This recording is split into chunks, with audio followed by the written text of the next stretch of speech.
Different by design. Studebaker is. Studebaker is.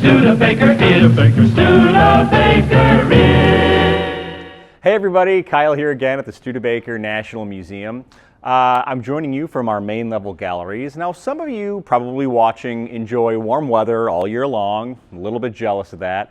But here in South Bend, we are quickly approaching the end of the summer, and that means those convertible owners are going to have to begrudgingly put those tops back up.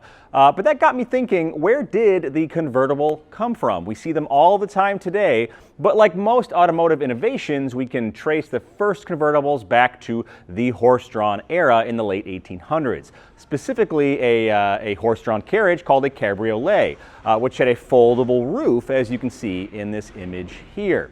Now, the term convertible on early automobiles is a bit misleading. Most early cars were just open to the air, like this Model C behind me, with no roofs or sides or even windshields. Now, there are many reasons for that, but put simply, more people were more used to being outside, and cars were not yet powerful enough to need a roof or windows.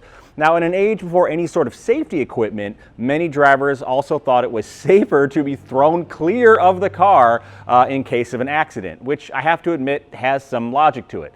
Now, at the turn of the century, some models began to have an optional tonneau roof made of fabric or leather that provided a little bit of protection from the elements. If you bought a new Studebaker 1904 Model C for $1,600, for example, you could have added a canopy top for just $150. Now, fast forward to the 19-teens. Cars had grown longer and more powerful, and people were driving farther and faster, which made tops and windshields more of a necessity. Now, this 1913 E6 touring car behind me is a nice example of a Studebaker with a folding roof and early windows that were essentially side curtains that could be rolled up or down, protecting the occupants from inclement weather. Now, touring sedans and other models with folding roofs, like sporty roadsters, remained popular through the early to mid-1920s when new production methods allowed for mass-produced, affordable, closed, steel-bodied cars with fixed roofs. Now, it was over a decade before the convertible came roaring back to the American automotive scene. Now, the first powered retractable convertible top actually debuted on the 1935 Peugeot 402 Eclipse, and a handful of other convertibles came along in the 1930s, but they were generally high-priced luxury vehicles.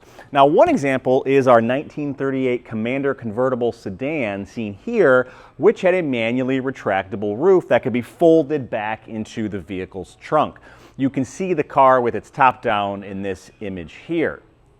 Now, the convertible sedan was designed by Raymond Loewy Associates with the body built by Central Manufacturing of Connersville, Indiana, making it one of the more expensive models in Studebaker's lineup. Now, after World War II, demand for convertibles went through the roof, primarily because many American soldiers fell in love with all the sporty European roadsters not yet available in the U.S.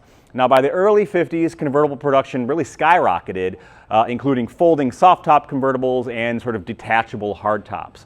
Now, Studebaker introduced its iconic bullet nose models in 1950, which included a convertible, as you can see in the sales literature from 1950 here. And while they were good-looking cars, they were, again, priced at the top of Studebaker's lineup, and so were not huge sellers. The 1951 Commander convertible, for example, made up just 3% of total production, with about 3,770 built. Now, the convertible trend continued on into the 60s, and Studebaker offered other convertible models like this 1964 Daytona, but ceased building convertibles and all cars when Studebaker shut down its Canadian plant in March 1966. And while that part is history, you can certainly still buy a convertible today. I think folks will always want that feeling of freedom that comes with driving with the wind in your hair or just over your head. You know what I mean. All right, thank you so much for joining me today, and we'll see you down the road. Different by design. Studebaker is. Studebaker is. Studebaker is.